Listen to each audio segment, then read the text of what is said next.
Hello, everyone. We see some folks, some participants joining us.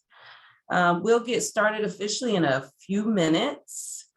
Hi, everyone out there in the virtual space. My name is Jolie Angel Robinson, President and CEO here at Housing Forward. I appreciate you and welcome you. Thanks for joining us today for this edition of our Hard Conversation. We'll officially get started in a minute. Please add any information in the chat if you would like to introduce yourself. Let us know where you're tuning in from. I always love to kind of see where different people are watching and are listening. But again, we see some more people trickling in. We'll get started here shortly with our Hard Conversation.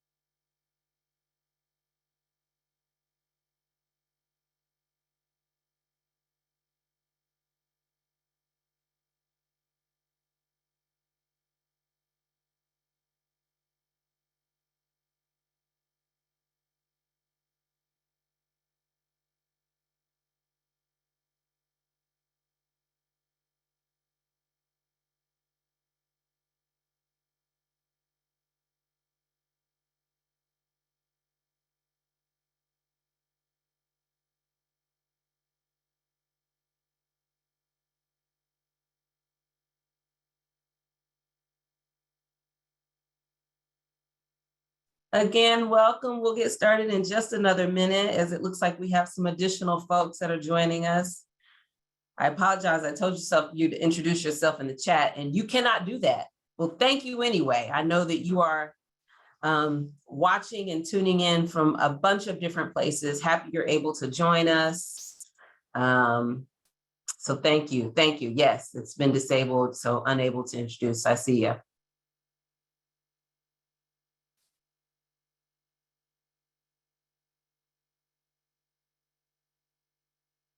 I'm seeing the number kind of slow down for the number of participants, so I'll go ahead and officially get started with our conversation today.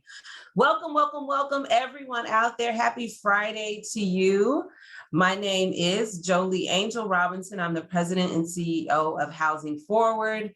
We are the lead agency here in Dallas and Collin County, and we work together with several other partners, including nonprofits, different cities, our philanthropic community, to make the experience of homelessness rare, brief, and non-recurring. I am super excited that you are here and that you're joining us for the first installment of our 2023 Hard Conversation series. During this series, we will talk to guests from around the country as we explore the causes and solutions to homelessness. This year's series, for the second year in a row, I can't say enough thank yous to our sponsor, Ashford Hospitality Trust. Many thanks to you, Ashford Hospitality, for your support of our work. We could not continue these important conversations without you. Before I go any further, I have to introduce the most fabulous co-host there is, Rebecca Hickam. She is our director of the Coordinated Access System. Rebecca, I'm so happy you're out there in the virtual world co-hosting alongside me. She is, as I mentioned, one of the amazing directors here at Housing Forward. If you listen to our podcast, which I am going to assume all of you already do, our podcast known as We Are Neighbors, she is my wonderful co-host there. We have an amazing mug that we can share together. Do you even podcast, bro? So I'm happy that she's here today to be my co-host of our Hard Conversation. If you haven't listened, I know you maybe just haven't had a chance to get to it yet. That's completely okay. You can check us out on Spotify, Apple, or wherever you stream your favorite podcasts. Good to see you, Rebecca. Good to see you, Jolie, and good to see your mug. Thank you for that introduction. So excited to be here. I know that we have often discussed important books in the Hard Conversation series. Last year, we discussed homelessness as a housing problem, and in the midst of plenty, homelessness and what to do about it, with their respective co-authors. Today, we're going to discuss a book that has been mentioned by many in the same breath with those two books. And that book we're going to discuss today is called Fixer Upper: How to Repair America's Broken Housing System. And we are so excited that the author of that book, Dr. Jenny Schuetz, is here to join us. Hello, Jenny. Hello, thanks for having me on. Great to know you guys have been reading such fun books already. Absolutely. Just for a little bit more of an introduction, Dr. Jenny Schuetz earned her PhD in public policy from Harvard University. She's a senior fellow at the Brookings Institution and is an expert in urban economics and housing policy. Before joining Brookings, Dr. Schuetz served as a principal economist at the Board of Governors of the Federal Reserve System. All of that sounds really fantastic. It does. Dr. Schuetz has written numerous peer-reviewed journal articles on land use regulation, housing prices, urban amenities, and neighborhood change. Dr. Schuetz has appeared in the New York Times, the Wall Street Journal, the Washington Post, PBS NewsHour, the Indicator podcast, Vox, and Slate.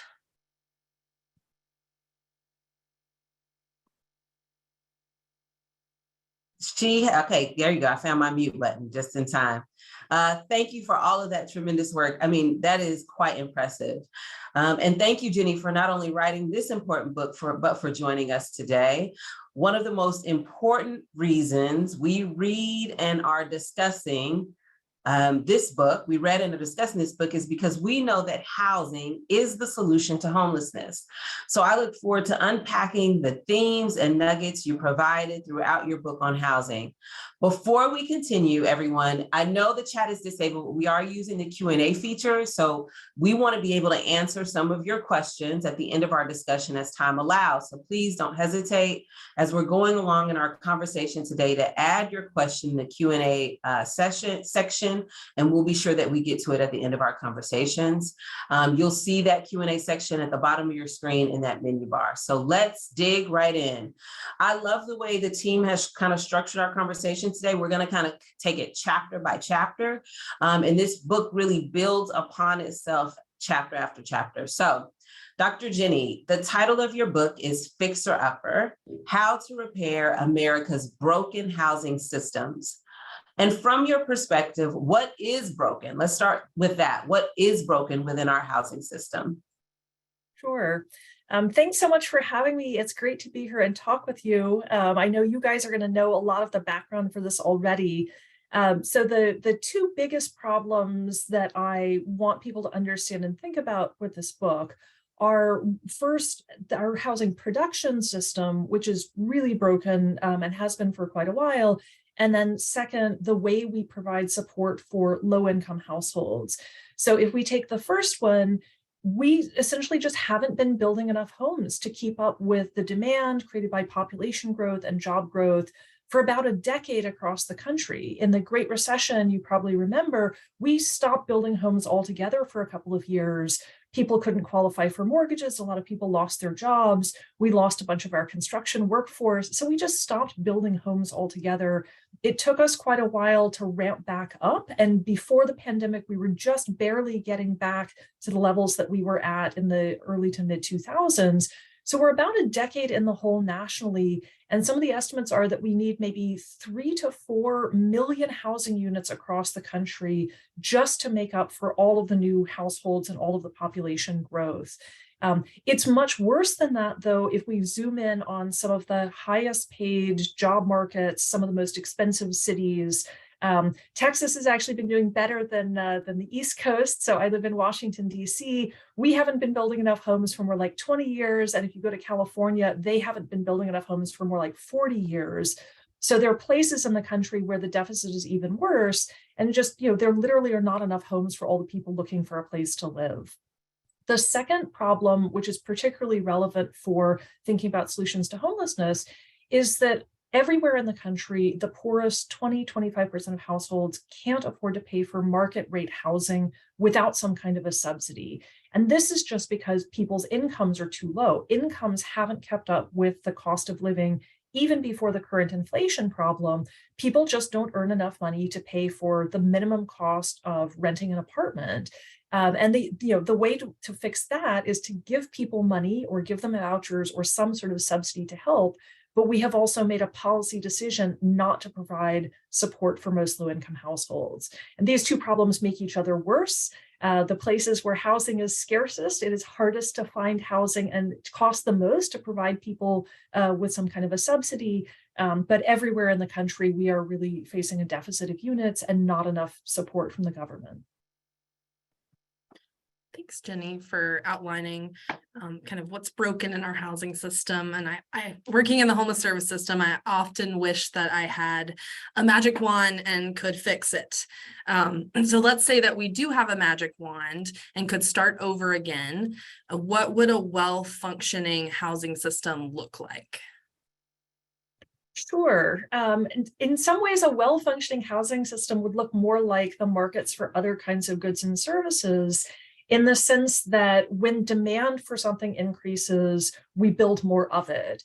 So, one of the most important features is just if we have more people moving into a city or into a state and needing a place to live, that we would expect the private sector to build for that we would expect to see more homes and more apartments get built.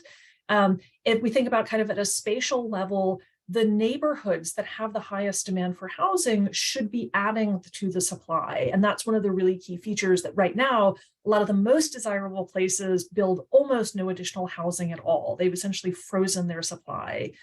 We should also see housing markets providing a diversity of housing options that match people's budgets, people's household sizes, their preferences. So for instance, the fastest growing segment of households is one-person households, driven often by older households.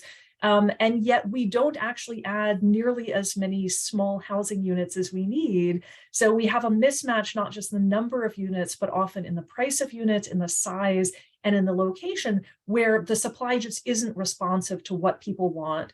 And then I think it's also really important to understand that even though we think of it as kind of outside the market's responsibility, we are all better off when everybody has access to decent quality housing in safe, healthy neighborhoods and in reasonable commuting distance for their jobs. And we can talk more about why some of those things are, but we are all better off, right? Middle income, high income households are better off when everybody is well and stably housed. And so we need to build that into our understanding of whether the market is working well or not.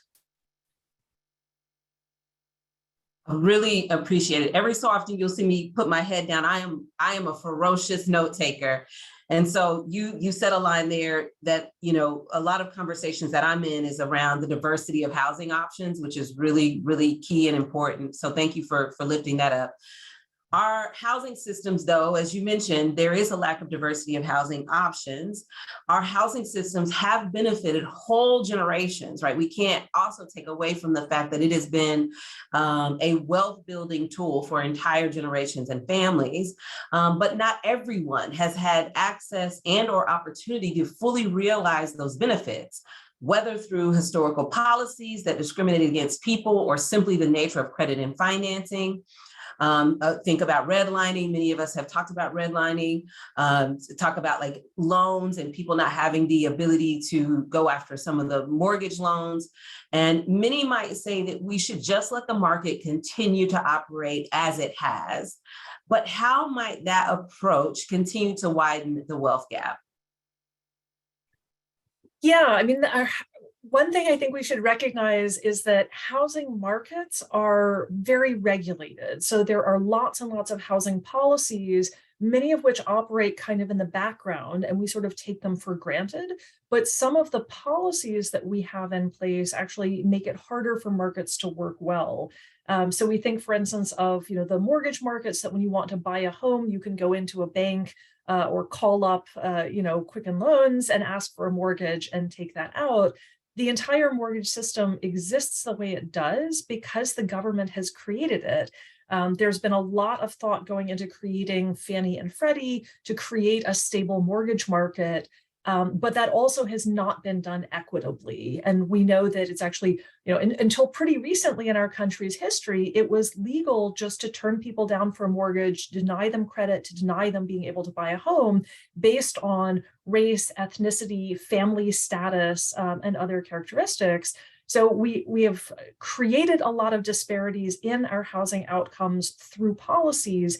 And even when we remove some of those legal barriers, we don't take away the generations of wealth disparities that have accumulated. So one of the stats that I find sort of helpful to think about this is that most white households, when they buy their first home, they get assistance with the down payment from parents or grandparents or family. And their parents and family are able to do that because they themselves were homeowners and built wealth. Young Black and Latino households, when they buy their first home, often don't get assistance because their families weren't able to build wealth through homeownership themselves and don't have that to pass along. And that kind of disparity is going to take really intentional policies to change it. Even just getting rid of legal discrimination, it does not make the racial wealth gap or the racial homeownership gap go away. We're going to need to be much more intentional. In a previous hard conversation, one of the authors that we spoke hypothesized that relatively small but significant increases in housing vouchers could put a dent in the rates of homelessness. You rightly cautious us, though, that more housing vouchers alone won't solve the larger, more complicated problem of housing insecurity. Why is that? Yeah, I mean, this is a really tough question because housing vouchers, we know, are one of the most effective policy tools we have to getting people housed, keeping them housed. You know, it can be an absolute lifesaver for families to get a voucher and to be able to cover the cost of their housing. But we are limited not just by the number of vouchers, but by the number of homes there are to put people into, and particularly the homes that are available to rent and that are available at the rental standards that are set by HUD. So we, even if we made housing vouchers an entitlement tomorrow and expanded them, you have to have apartments that are available. We know in some of the tightest markets in places like Los Angeles, where housing is very limited and there are a lot of low-income people, that most people who are offered a voucher can't use it, can't actually lease up. If you have 20 people applying to rent every apartment, only one of them is going to get it and 19 people aren't going to have a place to live. So, at the end of the day, we can't get around the lack of houses as a limiting factor. Even things like source of income discrimination laws that make it illegal for landlords to turn down voucher holders because they have a voucher. Again, if they have 20 people applying for the apartment, they're not going to be able to give it to most people. So we have to have more homes for people to go to. More rental housing is also really important. So we have made it difficult to build apartments in a lot of places, and then there's just no rental housing available for people even to take a voucher to. I mean, it's so timely and appropriate. I just on LinkedIn earlier today posted an article that was found in the New York Times about a student who received a voucher. And it really illustrated very well the difficulty in having a voucher, as you mentioned. And I kind of teased out a few things. Even though individuals have a voucher, it's still difficult because of the affordability, right? The affordability of whatever property that they're trying to rent or home that they're trying to have, the willingness of landlords to take vouchers, right? That is not a requirement. As you mentioned, that source of income discrimination. Safety is something that people think about as well. Where in the community is the apartment or the unit that they are trying to utilize the voucher on? Sometimes it comes with some unnecessarily high barriers, right? Double deposits, extra months of rent that you can show that is in your bank account. And then the fifth one, kind of that you talked about as well, is that proximity to work or school is also challenging. So, I thank you for illustrating that point, that it would be nice if the magic wand allowed us to continue to increase the utilization of vouchers, but there are some very real barriers that even having a voucher, you still have some barriers that are hard to kind of overcome.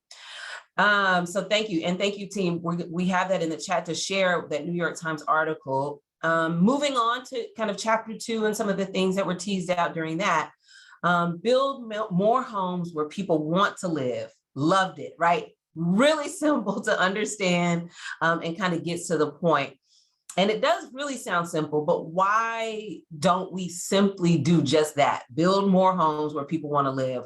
What often holds us back from that type of development? Sure. So really one of the unique things about housing relative to other kinds of goods and services is that in order to build a house or alter a house, you have to get permission from the local government. So, if you own a piece of land and you want to build a home on it, or you want to build an apartment building, you have to go through a process of asking, I want to change this from an empty piece of land or from, a farm. I want to build something on this. Local governments control the supply of housing, and local governments have chosen to outsource a lot of their authority to people who already live in the community. So the typical process is, if a developer, say, buys a parking lot in downtown Dallas and wants to build an apartment building, they're going to have to go through a series of community meetings, present some drawings and some plans. Here's what the building will look like. Here are the kinds of amenities and the landscaping. And people who live in the surrounding community get to come to those meetings and say, well, actually, I don't like it. It's too tall. Can you make it shorter? Or can you add in more landscaping? Can you add in more parking? This is going to create more traffic in our neighborhood. Or, there are going to be more kids going to school and we don't have the space for them. So can you make this a senior 55 plus development and not allow families with kids in it? So this sort of negotiation process between people who live in a community and the developers trying to build housing makes it very difficult to add any new housing in some places. It makes it especially hard to add rental housing. There's often a stigma associated with renters, although all of us have been renters at some point in our life. We're people too. And it's particularly hard to build subsidized housing or things like permanent supportive housing. Neighbors push back really hard against that. And some of this, we can all understand that having your neighborhood change, having more development does bring in more people, maybe more foot traffic, maybe more cars, does put some demands on public services, but giving existing residents veto power over developments that they don't want makes it really hard for a city, a neighborhood to add enough housing, to add it in the right places. And we wind up not building enough overall, or building it in the wrong places, right? Not close to jobs, not close to transit, not in places that have some of the best public school systems.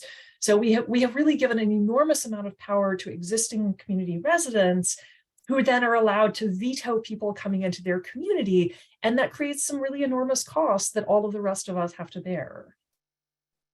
I know Rebecca's going to jump in, but I do have to add, there's also parking requirements sometimes, right? So that's one of the things that we're impacted by here locally, that there are parking requirements. And I know this is kind of off the cuff, but Dr. Jenny, anything you would add about how sometimes parking requirements can restrict development as well?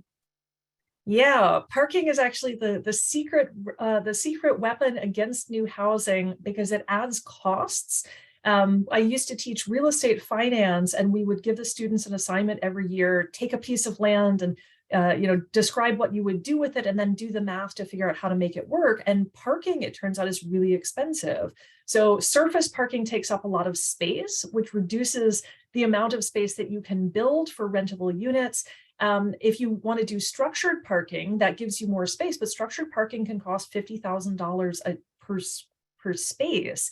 So if you think about building an apartment building, if you have to spend $50,000 just to build a parking space, and often for a 2-bedroom apartment, they may require 2 structured parking spaces, that's $100,000 just for the parking. Leave aside the actual housing people are getting into. This makes a lot of deals just not pencil altogether, or in order to pay for the cost of that, they're going to have to price the finished housing. The price of the rent is going to have to be higher to take that into account. And we require parking minimums even for things like permanent supportive housing and subsidized housing, where a lot of people don't own cars, they take public transit, but the developer is still required to build the parking on site and pay for that. So we've got some red tape to overcome. We've got some, what we call in this space a lot, the NIMBYism, the not in my backyard. So what do we do? How do we overcome those things to simply build more homes where people want to live? Yeah, there's sort of the simple answer, and then there's the more complicated answer. The simple answer is we need to change the rules to make it easier to build more homes, to add capacity, and in particular to build more diverse homes at different price points, both rental and owner occupied, different sizes. The complicated part is that exactly how those rules need to change is going to look different in every community, right? So Dallas has some very low density suburbs. You've probably got some places that have mostly single family homes on 2-acre minimum lots, right? You could get a lot more housing in those communities if you were allowed to build, say, row houses on 5,000 square foot lots, right? You could take one of those 2-acre parcels and split it up and build a whole bunch of townhouses, and those would be cheaper than the homes that are there, and that would add both more capacity and also a lower price point. But in a lot of the sort of built out communities in downtown areas, in some of the inner ring suburbs, you've already got fairly dense housing. And so what they need to do is maybe increase the height limit. So if you've got 2-story apartments, can you go to 4-story apartments? Can you get rid of the parking minimum so that you make it cheaper to build? One of the big things that all communities should look at is how can we make it easier to build housing as of right, not requiring as much of a long, drawn out discretionary approval process. So existing neighbors want to come weigh in, fine. That doesn't mean there needs to be an unlimited number of community meetings, or that you need to keep going back to the community until you get consensus, because we're never going to get to consensus, right? So set out a fairly clear process. We're going to have 3 community meetings, 6 months apart, and then we're just going to make a decision and move on. Not everybody's going to be happy. So changing the political process is really important. This is scary for elected officials. They worry that if they allow developments to go forward that get on people's nerves or that people don't want, that they will pay the price of this and lose their job in the next election. So part of what we have to do is convince our elected officials that there's actually support for adding more housing, that making these kinds of policy changes is politically viable for them and has potentially some big economic benefits for cities and regions. And so we should lean into those benefits. Thank you. Thank you so much. Often for community members that are, willing and wanting to see additional development, one of my top suggestions for them is to engage their elected officials, because most often they aren't hearing from the individuals that are in support of, but they're hearing from individuals that may not be in support of. So thank you for talking a little bit about some of the political waters that our elected officials are having to swim through as well. We talked a little bit about simply building, right? Like we just need to build more homes where people want to live. On the other side of that is we also have to be mindful that there are places historically and even probably now and future in which we are building in places that we do not need to build in. We need to stop building in those areas. What are some of those examples of those places, and why do we need to stop building there? Yeah, there are 2 kind of places that we should worry about building. One is places that are really vulnerable to climate disasters. And your in-state neighbor Houston is a great example. Houston gets hit by hurricanes, right? They come up in the Gulf. There are some neighborhoods in Houston that are at sea level or below that are very low lying, and they flood every time there's a hurricane or a major storm. So neighborhoods that time after time flood, and we go in and fix up the houses and replace them. People move back in, it floods again. We should stop building and especially stop rebuilding homes in places that we know time after time, people are in danger. They live there often because those are the cheaper places that they can afford to live. But those are really hazardous neighborhoods for the people living there. And we should find other places for them to move to that are going to be safer. These exist all over the country. We are building a lot of homes in the Southwest that depend on the Colorado River for water. The Colorado River is running out of water. And so we are literally building entire subdivisions in places where there may not be a steady water supply 10 years from now. And we know this, we see this coming down the road, but we have not been able to redirect away from that. These are 2 sides of the same coin. Part of the reason we wind up building in places that are either very vulnerable or that have a big impact on climate is because we're not building enough homes in the places that are safe, where we already have infrastructure, where we could accommodate more people. We're pushing a lot of this to wildfire-prone areas, flood-prone areas, areas that are going to have water stress and drought, because we can't build enough in the places that are safer and better resourced.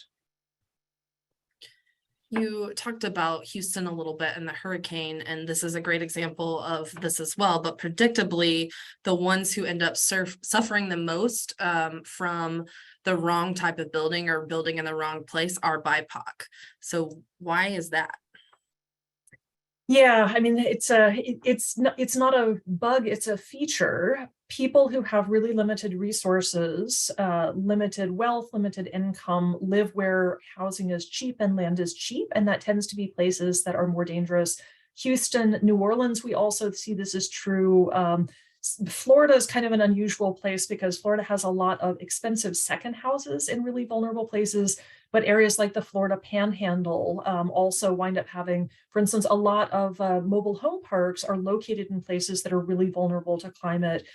We know that a lot of the Native American reservations have some of the worst climate conditions because people were forcibly relocated to places where essentially there wasn't as much demand for housing. And so, people live where they can afford to live. And the federal government has also not provided anything like the resources to provide good drinking water. Flint, Michigan and Jackson, Mississippi are perfect examples. We have not provided resources and infrastructure to make these safe places to live. And so, people who have the means to move elsewhere do, and then the tax base to support those communities goes down. So it really becomes a very vicious spiral.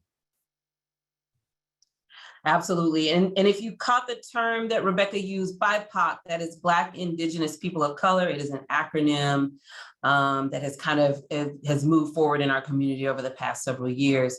Thank you. There's two things I jotted down just there. Water supply. I was listening to KERA. It might have been earlier this week. And the water supply along the Colorado River, correct, is people are experiencing that they're forecasting that they, number one, don't have enough to sustain the growing population that is utilizing that water source. But there was no solution offered. Like there was no and because we know this with our forecasting, we're going to stop building. There was no solution provided. So I am also keeping an eye on that. But the areas of natural disaster, I believe in your book, you talk about we as a people are kind of subsidizing this ongoing building in areas that are prone to being hit from natural disasters because of insurance costs and all of those other things. Anything else you would kind of unpack for anybody around, like how it doesn't just impact the individual and their family, which is devastating, right? They lose all of their belongings, they're having to move. Some people are losing their lives, but then there's kind of a burden is not the word I want to use, but there's an impact, right? There's a financial impact that all of us are feeling through that as well. Yeah, absolutely. And we feel the impact of sort of different levels of geography. So one thing we know is that communities that are hard hit by natural disasters and that don't get recovery funds quickly enough, the whole community really suffers, right? So when people lose their home, when people lose their jobs, when they don't have either insurance or savings to rebuild, that means that people can't go back to work and go back to school, that households don't have money to spend in local businesses. Puerto Rico is just a devastating example. They never got the support that they needed to after Maria.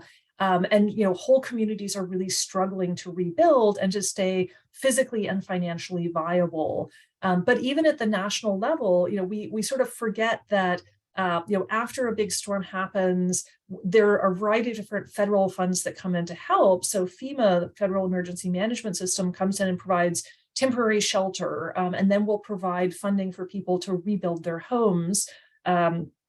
Congress can also allocate money if it chooses to through the Community Development Block Grant Disaster Recovery Program.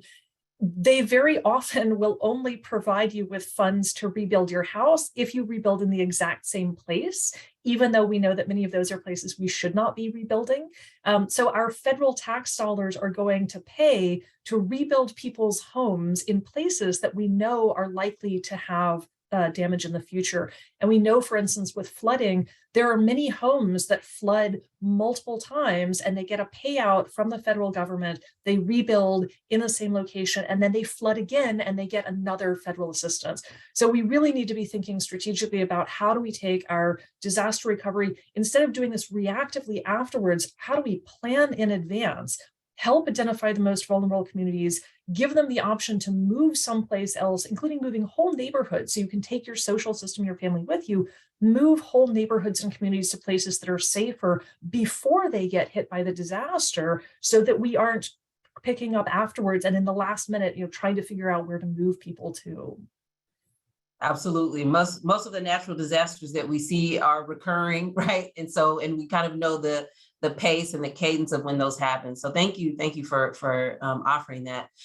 We're kind of into the next chapter, chapter 4. And this question is about, how does housing assistance in the US differ from housing assistance in most developed countries? And why is there that difference? Why is that such a huge problem? Yeah. So a couple of years ago, I wrote a series of case studies with some colleagues from other countries, and the idea was to have people from other developed countries talk about how they provide support, especially for low-income households, and how they provide rental housing. And it was just astonishing to find out that the US is so stingy with housing assistance compared with most of our rich neighbors. So for instance, France provides much more social housing, not just for low income households, but for middle income households. So they're still building a lot of social housing, building it in many different kinds of communities. They've made a real push to build this in communities that are close to transit and jobs and kind of desirable places.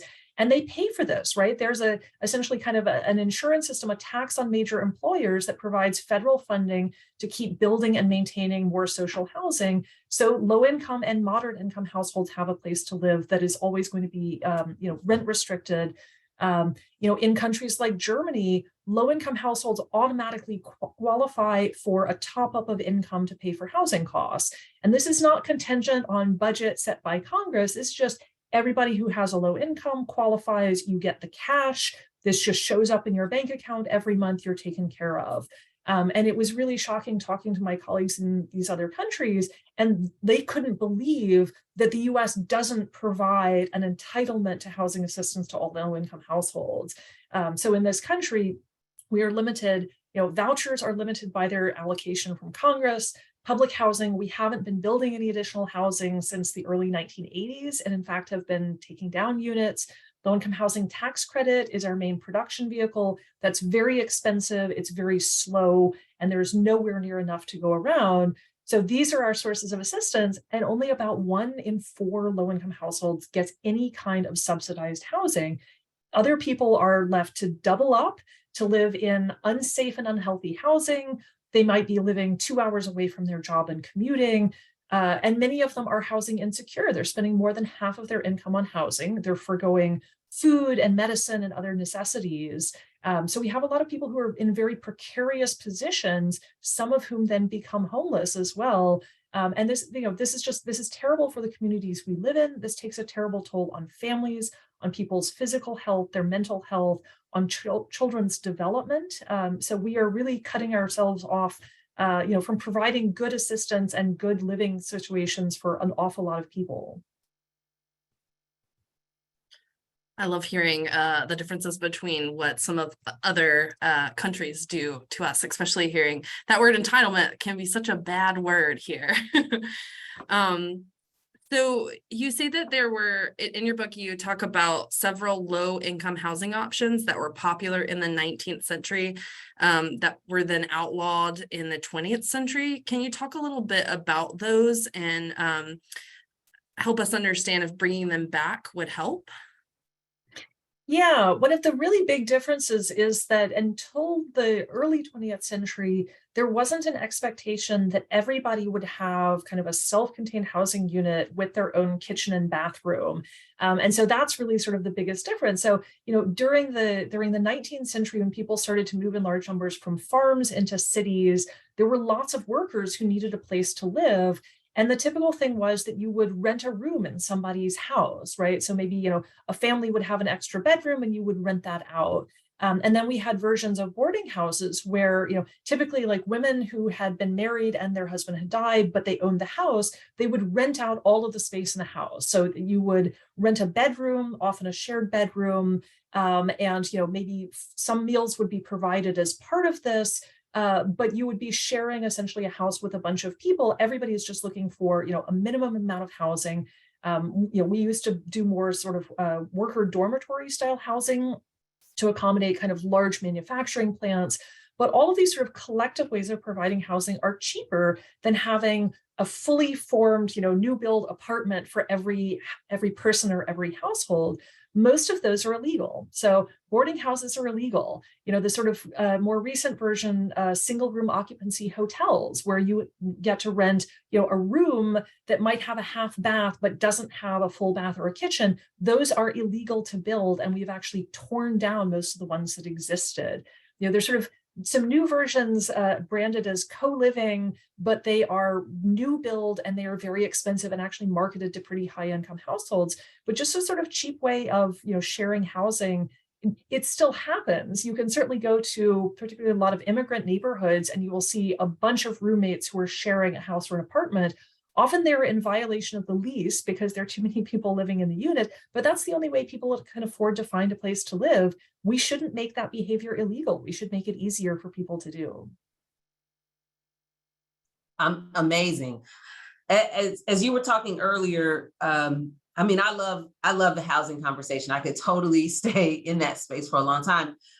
As you were talking, one of the, populations that not a lot of people think of, and again, this is totally off the cuff, but just a note, are people on fixed incomes, right? As the rising housing costs, rental costs is going up, people that are in fixed income usually are elderly, are seasoned individuals or individuals that are disabled or otherly abled, are also feeling that pinch of not having diverse housing options. Anything, Dr. Jenny, that you would illuminate, especially around those on fixed income? Yeah, and we're going to have a whole conversation about how we're not planning for the aging of our population. We have so many older adults at lots of different income levels and with different kinds of needs. People are living longer than before, which is great. And many of them are healthier and able to live independently longer than before. But we've got a lot of older households who are living in 3 or 4 bedroom houses that maybe they lived in when they had kids. It's now too much house for them to maintain. And in many cases, I live in a city that has a lot of row houses. Those all have stairs. They're not great places for people to age in place. But we don't have age-appropriate, accessible housing in those same neighborhoods and communities that people could move into. So there are lots of seniors who would actually love to move to something that is smaller, that is more appropriate for them, but they can't find anything, or they would have to move to a different community and break up their social networks. And often the smaller units are new build and they're expensive. So cities like Philadelphia, there are a lot of older adults living in row houses. If they sold their row house, they wouldn't be able to afford to buy even a studio apartment because those are so much more expensive. And so we've got people trapped in housing that really doesn't fit them. And the issue of, most of our older housing stock is not accessible. It would be prohibitively expensive to require it to become accessible, but we've got a lot of people who are in homes that are not really safe and healthy for them anymore. Absolutely. And when we're talking accessibility, we're talking doorway, entrances, like the very basic of basics, shower, tub combination that allows for someone with limited mobility. They don't have a ramp up to the front door, those type of things when we're talking about accessibility. So thank you for offering some insight there. People's homes have been, right, we're taught this growing up. Our homes are generally our main source of wealth. How we build wealth is got to be a homeowner. You should own a home. That is the way you build wealth, equity, so on and so forth. But that can hurt people, that can hurt individuals, it can hurt society as a whole, with that kind of being the narrative that we can continue to teach people and draw upon. Can you help unpack that a little bit as well? Yeah, and going back, Philadelphia is a great way to think about this. So Philadelphia has a lot of older homeowners in older houses. Many of them have actually paid down their mortgage, so the mortgage isn't that much, but they are still having a hard time paying for the cost of housing because of rising property taxes, because of insurance, and because of the maintenance, right? So we sometimes think about the main hurdle to getting into homeownership is coming up with a down payment and buying it. We tend to forget that homes are really expensive to live in. If you are your own landlord, you have to fix everything that breaks, and often accessible first-time homeownership is an older house that has pretty high maintenance needs. We also saw in the Great Recession, people had bought homes, they had put all of their life savings into the down payment, and then the value of the home fell, in some cases by 30 to 50%. That's all of the equity that you have built up that is just gone overnight. Some of those markets came back, but there are places where it's taken 10 years for prices to come back to where people initially bought. So they have not built equity and they have been underwater for a long time, right? This puts them at risk of going into foreclosure and losing the house. We saw a lot of particularly Black and Latino households who bought in like 2005, 2006 at the peak of the bubble, who went through foreclosure, they lost the house, they lost the wealth that they had built up, and they are still renters and will have trouble accumulating another down payment. So homeownership is risky, and we need to be careful about counseling people when they're buying their first home. This is risky. You need to have some cash set aside for maintenance when it comes up, or for an unexpected property tax bill. And it would be helpful if we could help people build up more savings as renters and continue to build up savings as homeowners. You also can't access your home equity that easily. You can't sort of go to an ATM and withdraw, $1,000 against the value of your house. You have to go through the process of getting a home equity loan or line of credit. So it's not like this is liquid wealth. It's really easy to tap if you have a short-term emergency. Yeah, we know that liquid wealth is sometimes what causes, is that thing, if you're able to have that, is that thing that causes someone from becoming homeless or not when catastrophe hits. So what can we do to help diversify everyone's assets and build up more of that liquid wealth or funds? Yeah. There are lots of things that we could do. The main problem is that our federal tax policy has focused on homeownership so much that it has really not developed incentives for people to build wealth outside of homeownership. So if you think about it, you get to write off your interest and your property taxes from your income taxes. That encourages people to put more and more of their money into housing. But what we really need are things like federal tax incentives, where you can set up sort of like a 401k, but for short-term needs, right? That you can opt to have money deducted from your paycheck and put into an account that's somewhere between you use it to buy your groceries every week versus you use it for retirement, right? It's the middle kind of savings that we really need to encourage. We could use federal tax policy to incentivize that if we wanted to. We could use a lot of the structures we've built up around employer-provided health insurance and retirement programs to make this just an automatic part of your payment so you don't have to think about it. And there's some great plans out there. We've just chosen not to do that.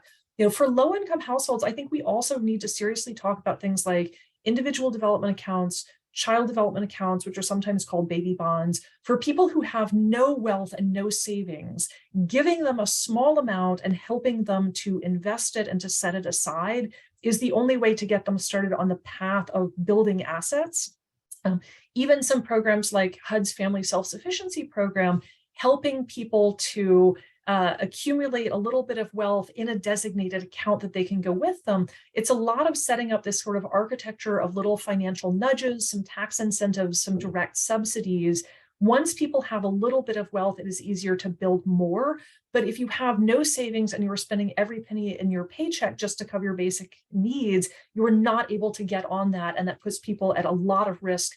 One missed job, even, getting your hours cut, suddenly you don't have enough and you have no savings to fall back on.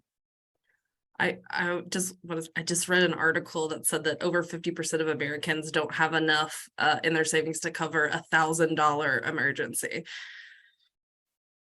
Yeah, I mean, and renters in particular, because they don't have this automatic way to save. So we have a lot of really financially vulnerable households. We saw that at the start of the pandemic.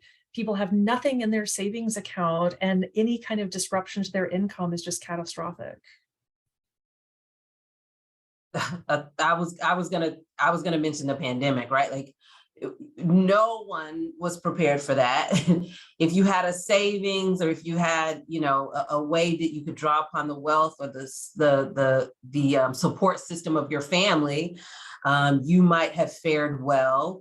But if you were already precariously housed, right, like you used that word earlier, you're already precariously housed and or employed or have all of the other things that are impacting individuals day to day, that in and of itself was really a detriment, was a detrimental effect to many individuals, especially their savings. People are still trying to rebuild their savings coming out of that. I mean, listening and reading news stories about people's credit during that time and individuals having to rely even more heavily on credit as well.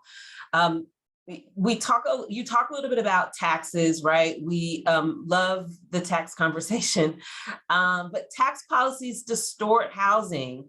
And what changes can we make to our tax policies to get more of the housing we need and less of the housing we do not need? Yeah, it's such a complicated situation where local governments have to pay for a lot of public services. So K through 12 schools are one of the big ones, but also things like public safety, parks, libraries, streets and sidewalks. Local governments have to pay for all of that.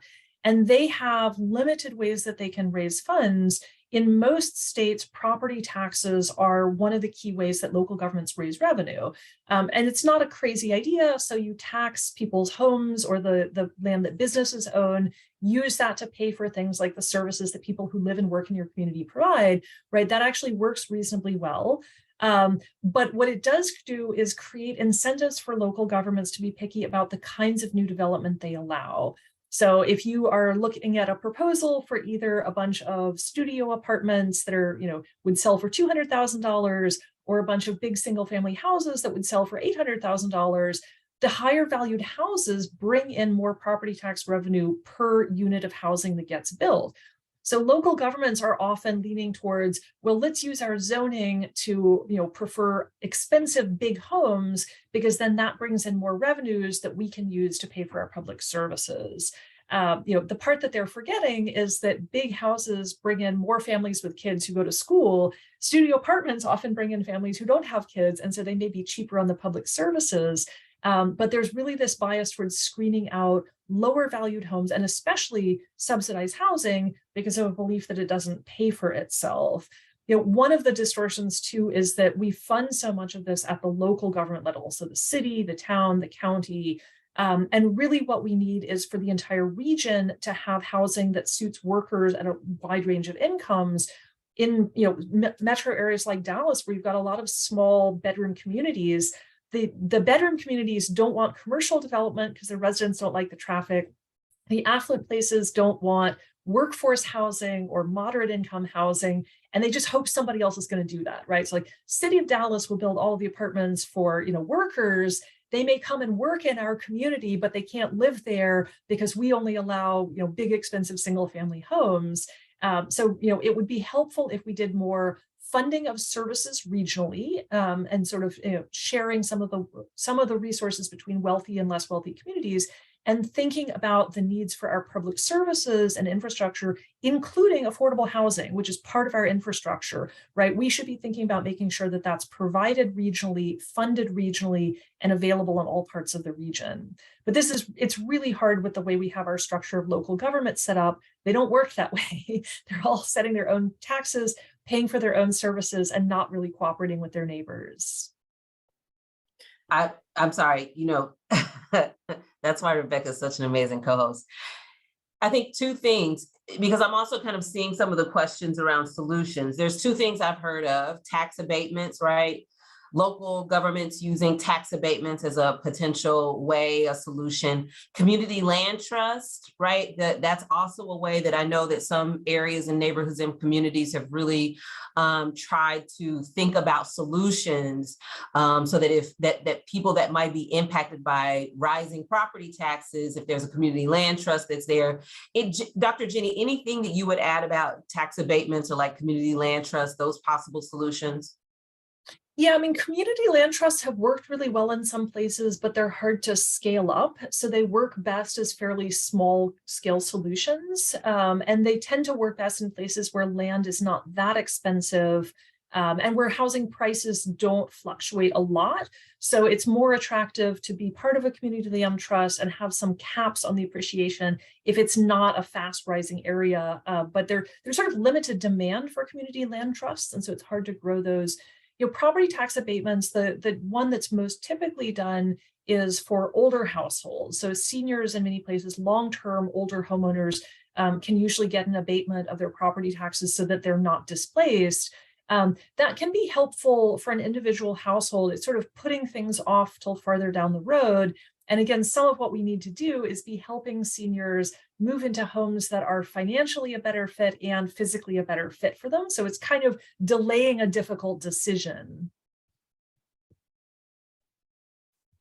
I know Jolie talked about how much everyone enjoys discussing taxes, but the only thing that folks love talking about more than taxes is local government.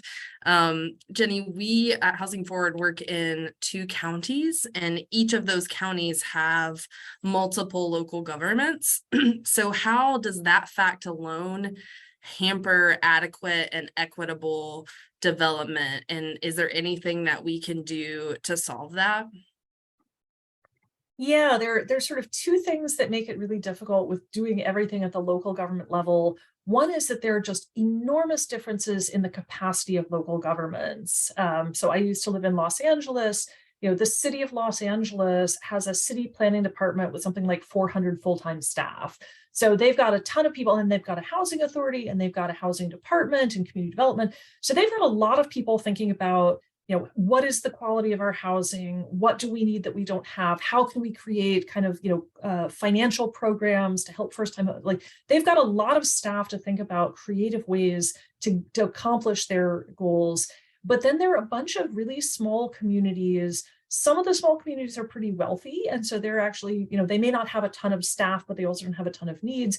But there's some really small communities that are resource constrained. You might have, one person in the entire city planning department, and they're responsible for code enforcement of existing homes, building permits for people who want to build a deck onto the back of their house, plus planning out how they're supposed to accommodate population growth. And they literally don't have the bandwidth or the capacity or the time to do this. So when we were talking earlier about how the kinds of policy changes we need to think about, how do you expand housing capacity and, come up with more diversity? How do you deal with some of your fiscal needs? There are a lot of communities that just don't have the staff to do that kind of planning and policy design. And so one thing that I would love to see more of, both from HUD and from states, is providing some technical assistance and guidance, right? So smaller communities, what should you be doing? How can you do this? Let's make this really easy. Let's provide you with maybe some model language, with some examples, match you up with consultants, and make this easier for you to do the good things that you want to do, but just don't have room for. The harder one is we have some particularly wealthy, white, fairly small communities that just don't want to accommodate housing for anybody who's not rich. And they know exactly what they're doing. They are very strategic about using their zoning, using their tax policies, using all sorts of tools and techniques, not just the regulations, but threats of lawsuits, things like historic preservation sometimes, in order to keep themselves exclusive and wealthy and white. And there's really not a lot we have come up with that works. Some states are trying to create requirements for every locality to build additional housing or to build moderately priced housing. Enforcing that in these exclusionary places is really hard. They will hire lawyers, till kingdom come. They have all the money that they need to spend on that. So getting those places to play ball and to provide the kinds of regional resources we need is really difficult. There are lots of conversations going on about how we could do that better, but that's going to be a really tough nut to crack. Yeah, I jotted down a couple of really quick tidbits. The TA that you mentioned in the housing policy, right? I've been a part of a couple of different groups that are working on housing policy. There's a bond coming up, and how do we, in that bond, think about housing? What kind of housing policies or investments can be in that to help support the creation of housing? To the point that you made, many of the lack of building of diverse housing options, whether it's multifamily, whether it's condo, to increase density and decrease the cost for individuals, right? So someone mentioned we're talking a lot about rentals, but we're also talking about ownership and diversity of housing options, right? Home ownership or owning property doesn't have to be just in a single family style, but it also could be a diversity of housing options for you to become a homeowner, which could be, right? A lot of cities and areas have moved away from the increase of diversity, right? So condos, single owner condos used to be a thing, more townhomes. And so when we're talking about this diversity of housing options, we're not just talking about renting. You may hear us say that a lot, but we're also talking about the diversity of housing options so people can afford along the income spectrum and have the opportunity to have housing that they could potentially own, that may be a condo, that may be a townhome, that may be a duplex or fourplex as well. So I wanted to lift that up. The other thing is, to the point that you made, it's not just happenstance that development is not happening in certain areas. It's some intentional efforts. That zoning is one of those efforts, right? Some legislative things are another of those efforts that people have. There was, there's some covenant agreements that are placed and things like that. Dr. Jenny, would you illuminate anything else that I may be forgetting about, those things that are done really intentionally to deter that kind of development? Yeah, I mean, there are so many ways that communities can block development that they don't want, and they're very clever about it. So, single family zoning with large lots is the obvious one, and lots of places just do that, and that's very effective and they stop. But we've seen in places where, for instance, the state government tries to push back against that and say, you need to legalize ADUs or you need to legalize duplexes, that communities will say, all right, you can build an ADU in your backyard, but the only person who can live in it has to be related to the person who's living in the main house. And your ADU has to have 2 off-street parking spaces, or you can build a duplex, but it can't be any larger than the single family house that's already there. So there are 1,000 ways, in older communities like DC, historic preservation becomes a huge obstacle. You can't change the external structure of the building, which also means you can't tear it down and replace it with something that's bigger. So we've got whole neighborhoods that are frozen in amber. And the hard thing is that if you take away one of the tools, they will just find others. So, and the discretionary process that we talked about earlier really benefits them. As long as the existing residents get to show up and complain about some sort of development, they can drag out the process indefinitely. They can make it so expensive to build anything other than the big expensive houses. They can make it infeasible financially to build an apartment building, even where it's legal to do on paper. And that's the part that's it's really hard to get around all of the loopholes and the backdoor ways they have of fighting this. And continue to do the work that we do every day. We've leaned a little bit into housing policy. We know that there are housing policy hurdles that we have to overcome, that, maybe the politics of it all is making it really tough. How do you suggest that we break free from some of that housing policy logjam that's just not allowing us to increase development? Yeah. So one of the more promising things that's happening is that we are moving a lot of these conversations from the local level to the state level and even a little bit to the federal level, right? The local politics are so hard because your city council members or your board of supervisors are responding to constituent concerns in some way, right? And they hear the loudest voices, the anti-housing voices.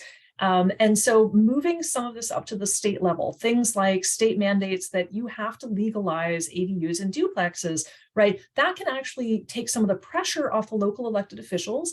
And I've talked to some local electeds who say, you know what, I like having a mandate from the state because it makes it easier for me to go back to my voters and say, you know what, it's not that I'm trying to force apartments to get built. It's that, Sacramento or, Boston or, Salt Lake City, the capital is making me do this.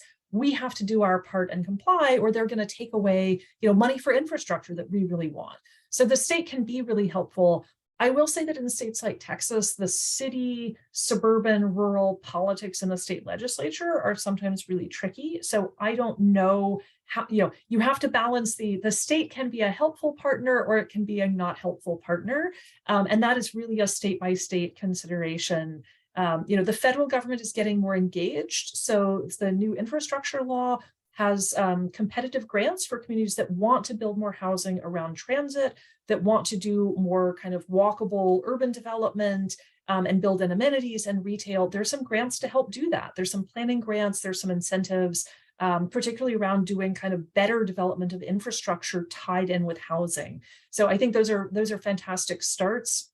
The other thing with the politics is really making it easy for local elected officials and state elected officials to understand there's a constituency that wants more housing, that wants more diversity of housing, that wants to have more walkable neighborhoods. And we see particularly with younger households, many of them don't want to drive, right? They want to live someplace where they can walk to parks and restaurants and have community nearby.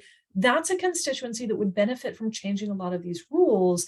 Younger households, and especially renter households, don't vote in the same rates that older homeowners do. So, organizing younger renter households to show up at community meetings, to show up in mayoral elections and vote for things, that's one of the ways we're going to get more change. There is a lot more kind of local activity around this, but it's taking a while to break through. And I will say at the federal level, there's been very much a tendency for kind of silos around existing funding programs, right? So like the National Association of Home Builders will fight to the death to protect tax breaks for owner-occupied housing. National Low Income Housing Coalition is organized around more funding for vouchers and public housing. There's a whole industry around the tax credit, but everybody is basically asking for more money for my little program, as opposed to how do we think more holistically about the well-being of households across dimensions? How do we push for these kinds of policy changes that aren't tied to one funding pot, but that would make the existing funding go farther and help more people? You write that housing policy is one of the few issues that doesn't align very neatly with partisan positions. So is that an opportunity? How do we use that to create, and how do we capitalize on those? Yeah, I think this is one of the strongest points about pushing for housing reforms, is that there's not one ideological or partisan bucket. Building more housing in the right places serves a whole lot of goals. So it makes places more economically competitive, right? And I've seen places like Utah and Virginia that are kind of Republican-leaning states where their governors are really concerned that they are not attracting and retaining businesses and workers because they're becoming more expensive, right? So this is an economic competitiveness, keeping our businesses here, allowing our economy to grow and stay competitive. And that's exactly right. That's true that more housing at more different price points would help with that. Places like California have pushed a lot harder on things like equity for low-income households, on the climate benefits for doing this. Minneapolis pushed for their zoning reform explicitly on racial equity because they have a huge gap in wealth and income and well-being between Black and white households and between white and Native households. So for them, racial equity was the centering focus. All of those are right. The same kinds of policies check all of those goals. They get us closer to all of these good outcomes, which means that you can frame it for whatever audience you're talking to.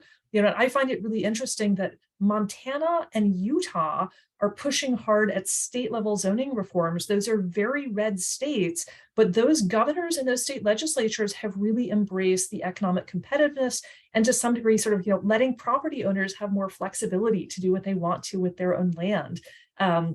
But we're seeing framings that work for a lot of places and smaller communities too, not just the obvious suspects. Like, Anchorage, Alaska got rid of their parking minimums, right? That's not a place that you would have thought was, in the vanguard of zoning reform. But again, they're recognizing the dollars and cents issue. This just doesn't make sense. It was killing some of their small businesses. I was not expecting Anchorage, Alaska to come up in our conversation. It was not on my 2023 bingo board for on the cutting edge of, incentivizing development. I'm thoroughly enjoying our conversation. Last year, our team, we had this conversation and kind of peeled back the quote unquote American dream, right? We had a very good conversation about like the American dream doesn't mean the same to everyone. The American dream for some is a myth, and for some, they fully realized, and for some, they're still striving to achieve that American dream.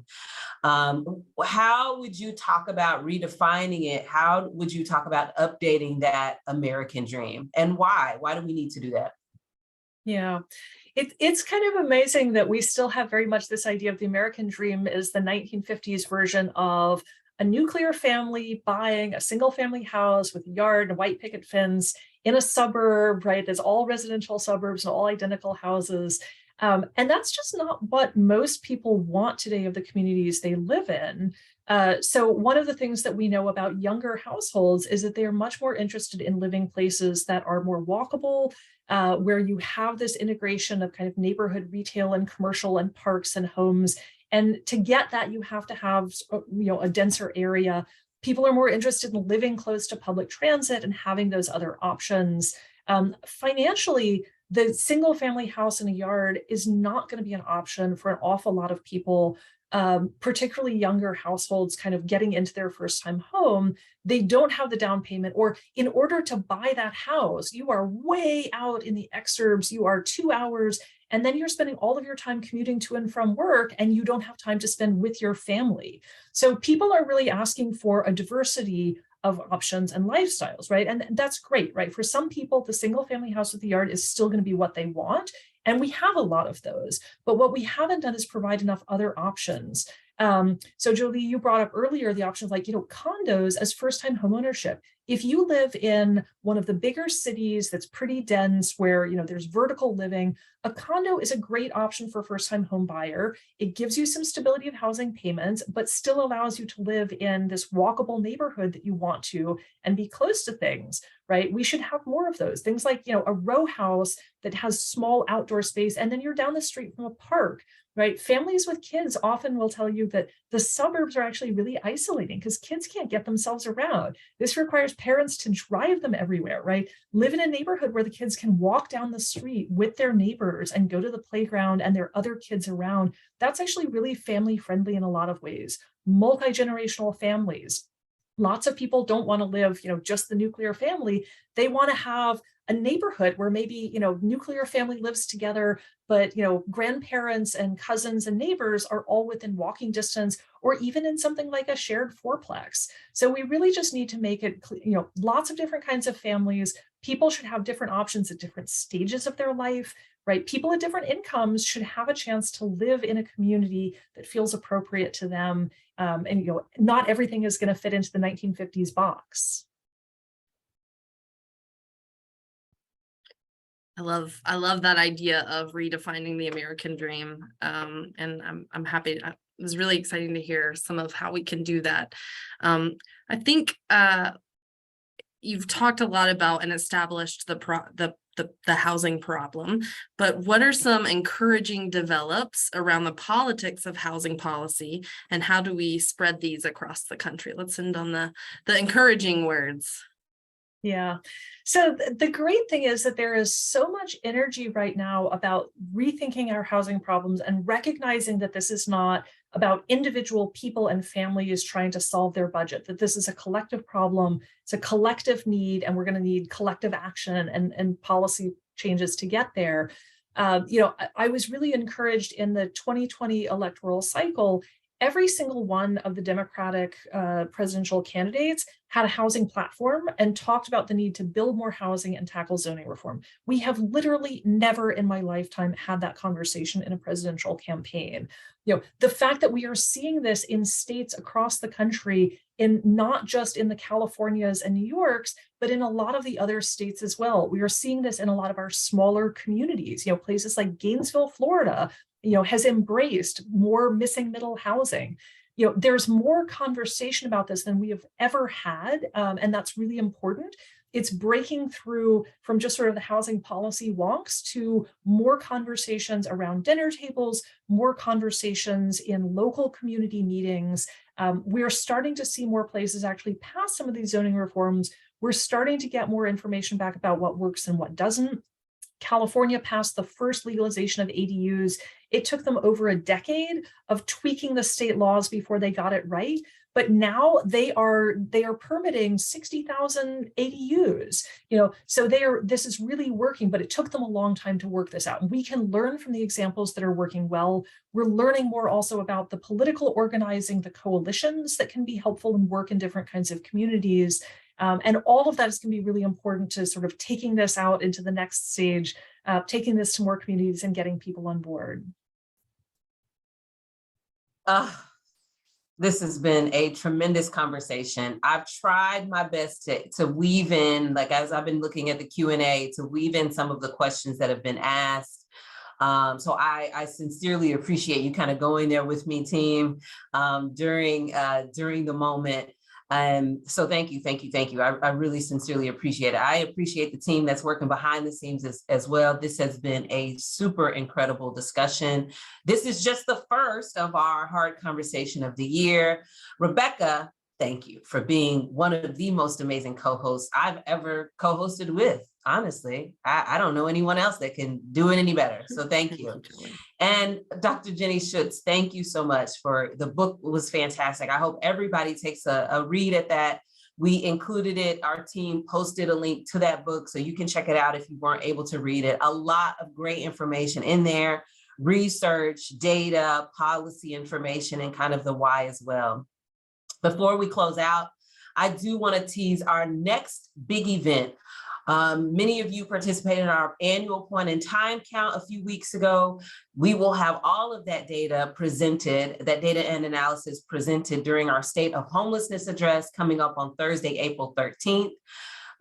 During that opportunity, we'll be sharing the results of that annual homeless census, a thorough review of the progress of Dallas and Collin counties, our system, and the next steps the community must take to end homelessness here. Housing is just a part of the equation, and it's a huge part of the equation because it is the solution for us to be able to end homelessness for so many people.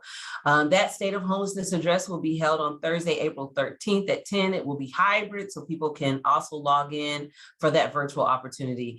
Thank you again for Ashford Hospitality for being our sponsor. Visit our website for other sponsorship opportunities, both for the State of Homelessness and any of our ongoing 2023 hard conversations. I wish you all well. Dr. Jenny Schutz, thank you again. Rebecca Hickam, thank you. And everyone out there in the virtual world, I wish you well. I hope that you're taking care of yourself and that most importantly, we're taking care of each other. I wish you a wonderful rest of your Friday and a restful weekend. You all have a great one.